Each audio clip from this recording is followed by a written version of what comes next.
war hadda ka soo dhacay magaalada Baydhabo ayaa xaqiijinaya in Shariif Xasan Sheekh Aadan uu ka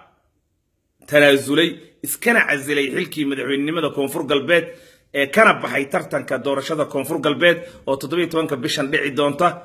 warqad qoraal ah oo Shariifka ka soo baxday ayuu amuurtan ku xaqiijiyay waxaana warqada uu ku qoray inuu u tanaasulay danaha iyo masaalixda dadka reer Koonfur Galbeed amuurtana ay ku heshiiyeen Koonfur Galbeed iyo madax dawladda federaalka ka socota waxa jirtay in wafdi dawladda federaalka ka socda ay Baydhabo joogeen sida muuqatana tanaasuladan iyo iscasiladan waxay ku timid warqadana lagu qoray kadib markii dawladda dhexe ee federaalka iyo Shariif Xasan ay sidaas ku heshiiyeen laguna wareejiyay xilka madaxweynenimada Koonfur Galbeed inuu si ku meel gaar ahaan u hayo afayeenka baarlamaanka kaasoo dabcan xilka ku wareejin doona madaxweynaha la doorto 17 bishan ma cadda waxa ay ku heshiiyeen amaba Shariifka ku kalifay inuu xilkii madaxweynenimada iska casilo isagoo muddadii aan dhamaysanin iyadoo wax ka yar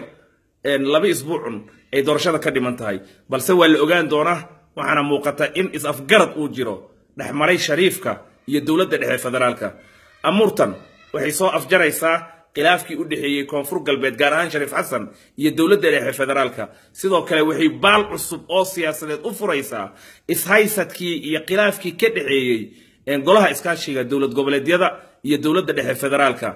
oo hadda u muuqata inay isugu soo hareen golaha iskaashiga Axmed Madoobe Jubbaland ah Cabdiweli Gaaso Puntland ah iyo Xaaf oo Galmudug ah dhanka kale marka laga eegana xukuumadda nabad iyo nolol ee madaxweyne Farmaajo Xasan Cali Khayre waxaad moodaa guul siyaasadeed inay u soo hoyatay kadib markii Shariifka uu galabta meesha ka baxay dabcan wixii soo kordha iyo falanqaynta amuurta siyaasadda Koonfur Galbeed kala soco bogan Cabdirasaaq Catoosh